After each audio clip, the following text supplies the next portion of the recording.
Hey, thanks for joining us for the Monster at the End of this podcast. I'm Lauren. I'm Chris. And this is just our supernatural podcast where we talk about plot, lore, character development, cinematography, parallels, whatever else we want, criticisms about every episode of Supernatural as we go through. Today's episode that we're going to be talking about is Season 1, Episode 4, Phantom Traveler, written by Richard Hatem and directed by Robert Singer. Yes, and the synopsis is a friend of John's calls Sam and Dean for help about a strange recording on the black box of a crashed plane. They soon realize that the demon which caused the crash is picking off the crash's only 7 survivors. And that synopsis is from IMDb. Yep. So as far as the plot, again, we don't really get main plot for a few more episodes anyway. Mm-hmm. We get a little hint in this episode, but not until the very end. Yeah. And if anything, I would say maybe a little at the beginning because we find out John, like there's other people trying to contact John. Yeah. So we find out a little more about like John himself. Like, because like we haven't more really people know much. depend on him. So it's a little more like, even though we aren't seeing him directly, we're getting more information on the character. Right. As far as the beginning scene goes, I'm, like, scared of planes anyway, so that scene is terrifying, and Dean has the right to be terrified because that was scary. Oh, yeah, and 7 survivors, and it was a jumbo plane. So, passenger plane, maybe, like, 200 people if it was a jumbo plane. I'm guessing, I don't know how many people get on planes, but a jumbo plane seems like it could hold at least 100 people. Yeah. It looked like there was a lot of people on the flight. And when he said, 7 survivors. Yeah, I think... That seemed like a really low I think there was over anyway. 100. I'm pretty sure. And then... So we noticed that Sam is having nightmares about Jess, but also he says it's just about everything. Mm-hmm. So I was wondering, like, maybe this could mean, like, when he says everything, that could be a hint at, like, the premonitions that he's going to start having soon. Mm-hmm. Because that happens... I actually said that happens in 14 in the last episode, which it does, but I think they make a brief note of it in episode 9, too, as well. Because that brings them back to their childhood home, because I think Sam has a vision about it. Mm. So, like, that could be maybe, like... Right, I didn't think of that. Because I thought when Sam talks about having the nightmares, but also just about everything else, and then he talks about how he forgot how hard the job can be sometimes. So I was wondering if he was having the classic Hunter nightmares where reliving a scenario where we get those little moments in different episodes where we actually see them as younger kids going through traumatic Hunter experiences. So I just thought about like classic Hunter nightmare syndrome. And I think it could definitely be both. We're so early on in the series, even if it wasn't intended to be both, it can automatically be assumed, like, based on this can become canon for a ton more stuff, and so that would make sense. So yeah, as far as plot, John's voicemail at the end says to call Dean's number, which is new, and Sam is very, like, he's like tearing up when they're listening to the voicemail, which I thought was like really a little weird. Yeah, I didn't notice he was like tearing up. Yeah, he was tearing up, and then he like abruptly stood up and like got into the car angrily, and Dean like was the one who like was sitting on the hood, like holding it together. And well, that would be very, like, first time I watched the series, when I heard the voicemail message, I was like, oh, he did. And he's already, he's prepared this scavenger hunt for them. Right. But I would have assumed that my father was dead at that point if I was in that situation and heard that type of voicemail. Like, I would have been call my son. Call my son. He'll help you. Meaning, I'm not around to help you anymore. Right. So here's my son's number. So I can see why each of them would be upset for their own reasons. Sam, because he thinks, oh, now I won't be able to find Dad to help me kill Jess and my mom's killer. And Dean is upset because for a couple of years, Sam has been gone. John has been his only connection. So I can see why he would be upset for a different reason, too. And Dean probably is, like, like not letting himself think that way. Like he's like in denial, like no, Gad's fine, because he's doing this for a reason. He deflects a lot. He doesn't address a lot of his emotions, believe it or not, this entire show. And so that could be kind of him just like being like, well, I hope there's also a little anger there towards John, because he is kind of just like, oh yeah, I'm not here to help you. He's just expecting them to follow. He's expecting Dean to just be able to help people all the time. Yeah. Like, screw you in your life and your wishes, said, Dean. Like, fuck Dean's life. Dean did not get a chance to have a life at all. Sam did, and for doing so, he had a terrible relationship with his father. Right. So I hope that him keeping it together was also him trying not to be a little angry and go over the top. Right, because we see once John dies, like, Dean completely, like, breaks down and just smashes his car. And so, yeah.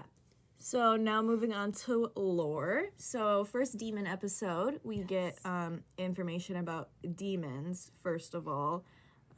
So like kind of like the basic stuff for that. Yeah, so the sulfur on the door handle and the exorcisms and the use of Krista near the end.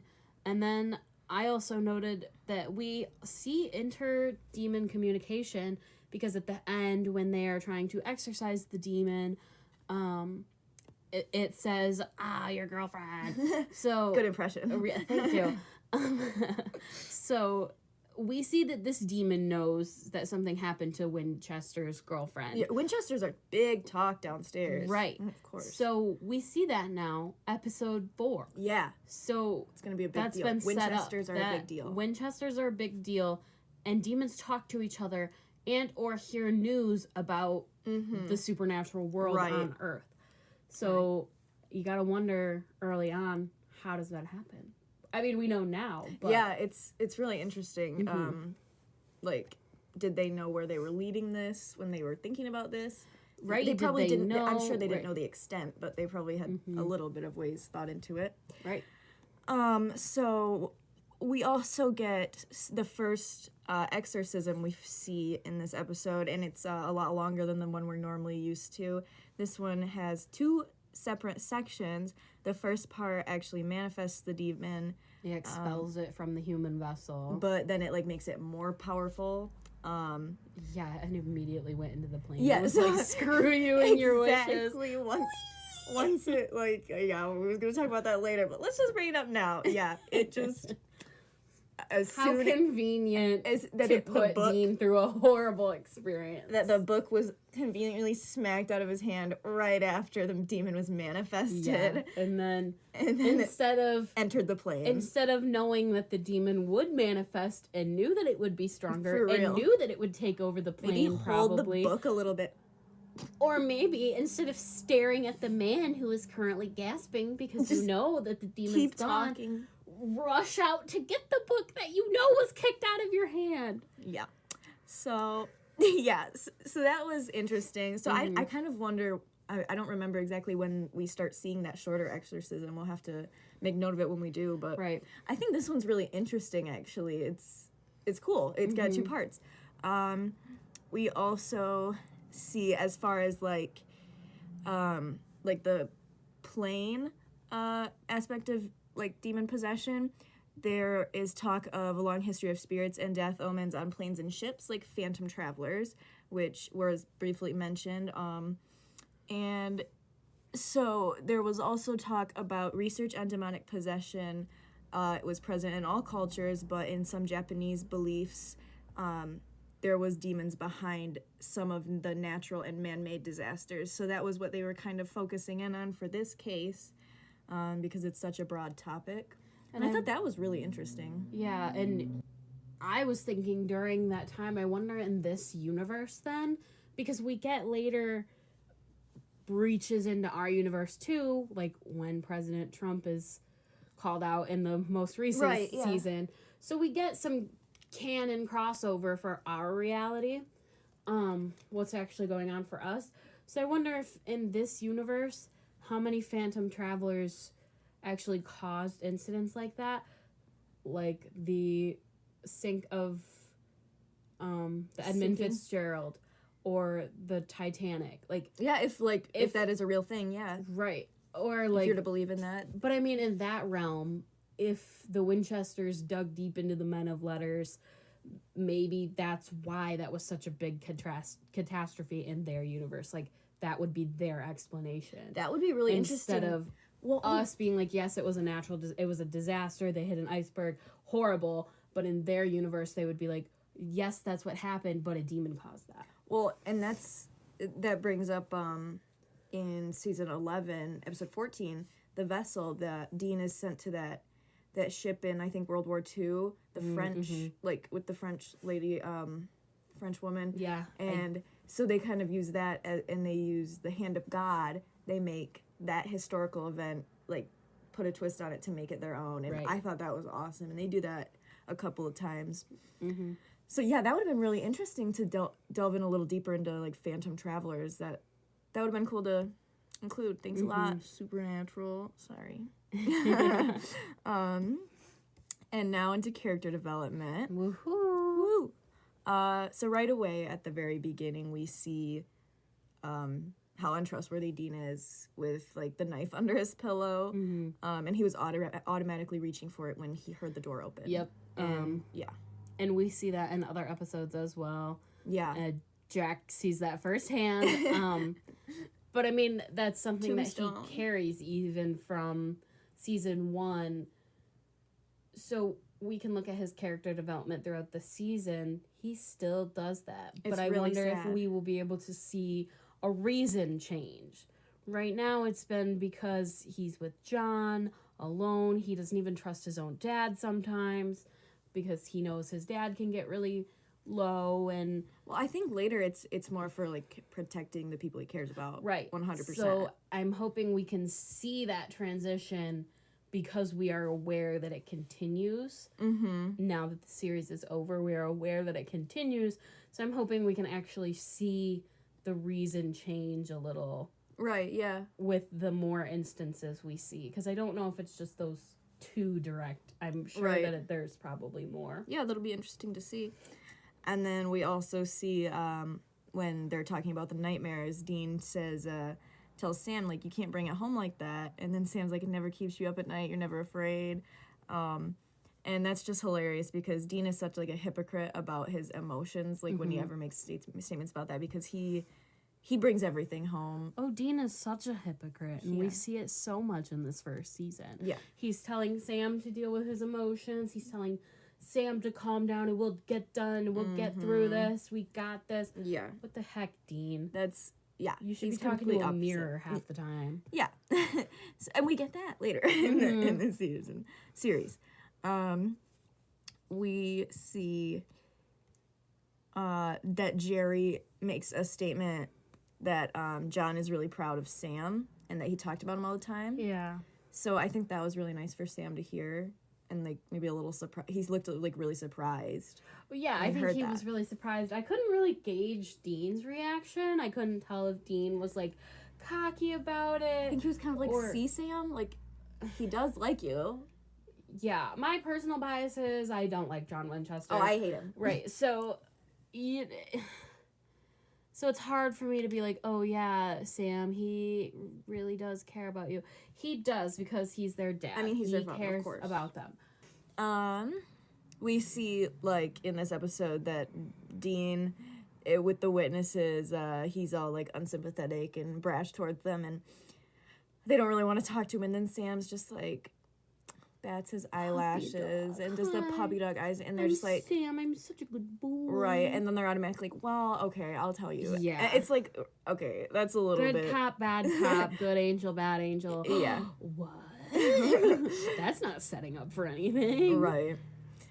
So I thought that was funny because it's setting Sam up to be, like, the nurturer, but Dean is the nurturer in the series. He takes care of, he's always the one to take care of Sam, take care of Cass, take care of Jack, anybody. He is the mother hen. He's such a mother hen. The nurturer, yeah. We see that Dean can be smart. He made the EMF with the busted up Walkman. Yeah, and he was so offended when Sam was like, it looks like horrible. When Yeah. Sam was insulting it, Dean was so offended, and I like that because if my brother told me that something I made looked gross, I'd be offended too. Yeah. So I thought it was really good sibling. Yeah, we get some nice sibling moments in the episode, like when Dean wipes his finger on Sam when they're in the hangar. Yeah. And he's got the sulfur on his He's finger. like, He's like, ew. And then when Sam is reminding Dean on how to say Christ in Latin. Yeah, Dean's like, I'm not an idiot. He's like, I'm not an idiot. I know how to do it. But that's good sibling interaction, and I like seeing that between them because they are brothers that have had a deep bond.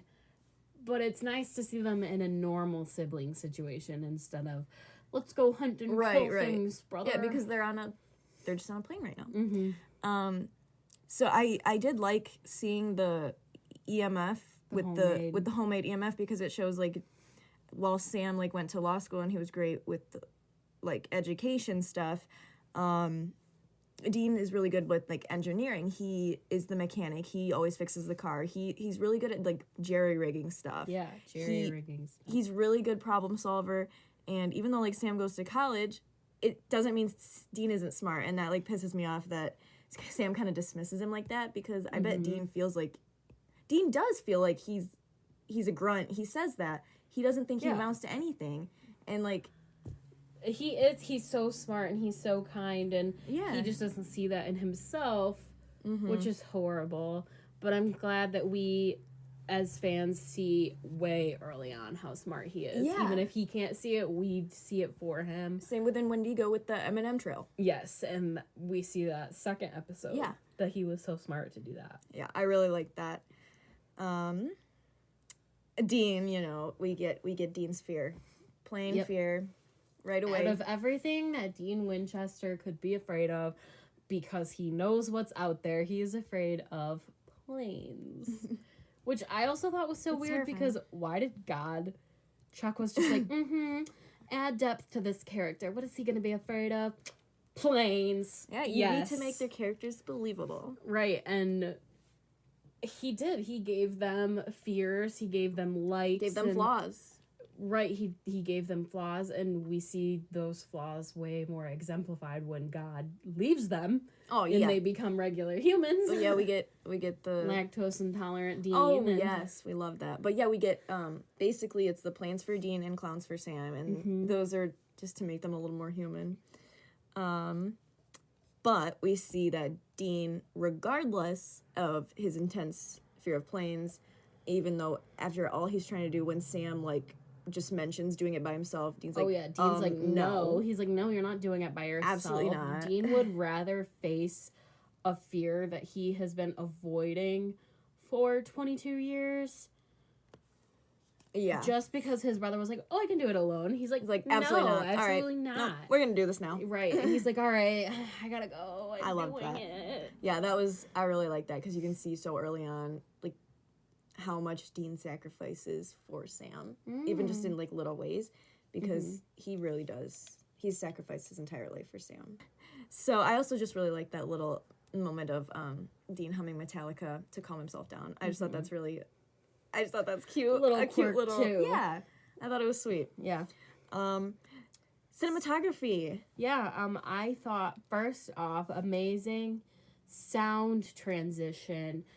When we have the beach scene and when the man sits up and it transitions. Oh, the background? Yep, and it transitions into the airport. It doesn't transition with the sight. We're not seeing anything different other than the man sit up. Right. But the background's the same. Right. What transitions is the sound. Like, oh, yeah, it does. Goes from the nice beach to... Right. A hum, and then it becomes the murmur of the airport. Right, I never even really noticed that. So, yeah, I'm really glad they got better with the demon smoke special effect. Oh, yeah, that was so cheesy, so edited. It looked like sparkling glitter. It was, like, grainy. Yeah. I hated how grainy it was, and I do like it going into the mouth. Mouth instead of the eyes, yeah. For real. Because the mouth is an actual hole for the demon to enter through. The eyes kind of, like, I know there is a hole there, but, you know. Just talking about holes. Oh, my gosh. So, an orifice to enter through. Better.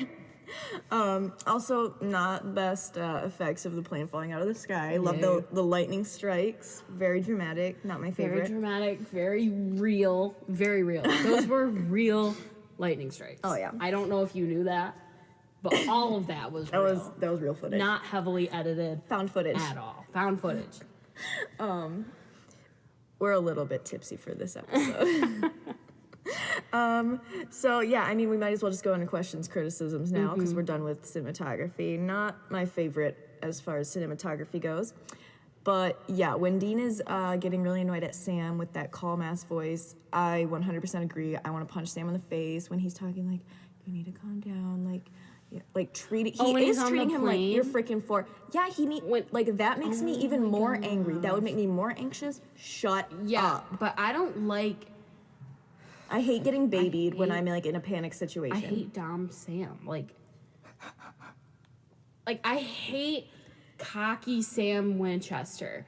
Like I don't know. He was just like, you need to calm down right now. Who the hell are you to tell me to calm down? Like. I don't know. I just really, that made me not even like Sam as a character when he does stuff like that, because I see Sam as the little brother that's the nice guy too. He's allowed to. No. Like, I understand where he was coming from. Like, Dean does need to calm down, but like. Because you're susceptible to he's demonic right. possession, yes, but like, you're right. Sam's voice was just annoying the fuck out of me so bad. Like, how would you feel, Sam, if a clown walked out of the back of the airplane? And Dean was like, you need to calm down. You need to calm down, okay? Calm down. It's not gonna hurt you. Yeah. So, yeah, that was a little bit weird. Also, when they bring the co-pilot back there, they literally like he punches him in the face immediately. Like, how does the plane not? And like that curtain know what's going is on? Not that thick. It's just a tiny flimsy ass I've curtain. Been on a plane before, and you have too, and they're curtains, all right? How could they not hear the and then like the sizzling of the flesh? Then the I know your girlfriend is. She's waiting in hell. How would you not hear that? Like, what? I know, and like this freaking flight attendant, she is doing so much illegal. She's just like, yeah, I'll bring him back here. Yeah, I'll bring one of the co-pilots of this jumbo plane back here to these two strangers. One is clearly. That one was clearly weird because he looked at me and said, Krista. What? Oh my god. Why couldn't they give him a better way to say Cristo? Hey, Also, writers of Supernatural, what you should have done is had him ask for a fancy beer named Cristo or something. And that would have been, she would have been like fancy water. Yeah, she would have been like, well, I've never heard of that brand. And he could have been like, oh yeah, Cristo. It's from blah, blah, blah. Like, come on. So easily he could have just like lied. Yeah. So some minor criticisms. Also, like I like everybody else with this episode. Why don't they ever use Cristo again? I don't know. They should. Yeah, they do. No, they don't. Yeah, Jack says it when. Oh, okay. So literally, way, once. Yeah. 15 years later. Get your facts right. What kind of fan are you? They use it again. 3 days later. 3 days later. All right, sorry, Schitt's Creek reference. Love Schitt's Creek. So final comments, also just random comments that we have. Gotta love the Poltergeist and Exorcist references. Yep, love both of them. Yep, and we see Dean's love for horror movies later in the series, so it's funny that they, especially season 14 and 15, yeah. So we also see Sam having great internet service at another crappy motel. Yep, it's the hair. He just gets reliable internet service. The hair generates Wi-Fi. Yeah. And then once again, we see them bring a normal person into their world. Episode 4. They tell them that there's demons and vampires and monsters because they probably had to explain it to this flight attendant. They didn't have time to explain it on the plane, but I'm assuming that they did she was afterwards. Can you explain? Yeah. So we later on in the series get to see so many people brought into the world this way, like Jody and Donna and Claire, that stay in the world after they're exposed to it. So I wonder how many of these early episode characters that are exposed have something to do with the supernatural world. Yeah. Even if it's at like a supernatural safe bar that we could see later on in the series. Like type of Harvells, because yeah. Ellen and like they ran the Harvells for like the hunters. Yeah. That'd be really interesting if they did that. And then we see a huge community of hunters. So how many of these side characters that were brought in and exposed probably are part of it. Are probably part of it now. I'm sure a lot, and that would have been really interesting to see, like, as like other just random filler episodes, because we do see that with certain characters, like Garth and Jody and Donna, but it would have been really interesting. CW creates a streaming service, and they just do episodes on these random characters. That would be amazing, like just to check in. Get these actors see like back 50 years later. Well, in the season like 8, end of season 8, Crowley was like killing people that they saved, so just check in on some of them. Dead by Crowley. Murdered by Crowley, eaten by vampire because was not smart enough to listen to the Winchesters and not get involved. Exactly. It's also, I thought it was really funny because they're like, it's like their first time dressing up as like Homeland Security, and it's like a big deal. And Dean's all like, "Oh, I hate dressing up in these monkey suits." But they're like, they wear like suits every episode, and after like season 3, basically. Yeah. And then we see Dean in an amazing suit jacket. Oh my god! And then when he like rips that suit jacket off to use it to jump over the fence, and then he's like, "I guess these monkey suits." Yeah, I hate to be I hate to be like a girl and all, but woo, damn. Oh, I still can't watch that video of Jensen at the con when he just like turns and smirks. Oh, he's a good looking man. Dean looked at me that way. Also, just a minor comment, the first guy to get possessed, George, middle-aged dentist, just got to do a little shout out. Garth is a middle-aged dentist. I think it was funny that they thought this George guy could be a vampire or a werewolf or part of the supernatural. It turns out. And then it turns out he's human, but then we get Garth, who's a middle-aged dentist. The sweetest guy. Sweet little werewolf.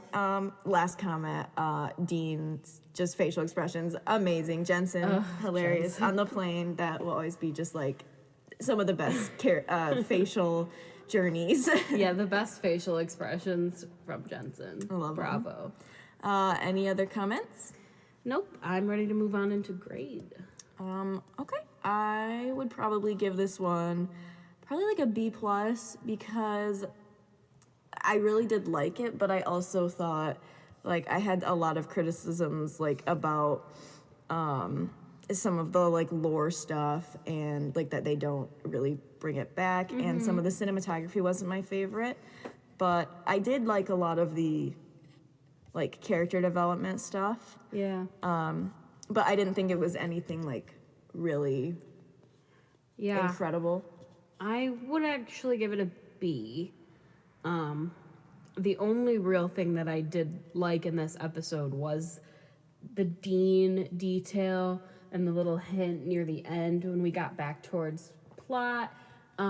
This was a cool episode to try to introduce demons, but I don't think, it was really done that based on what we've seen them do with demons later. Like, it's not the best episode, not the best editing.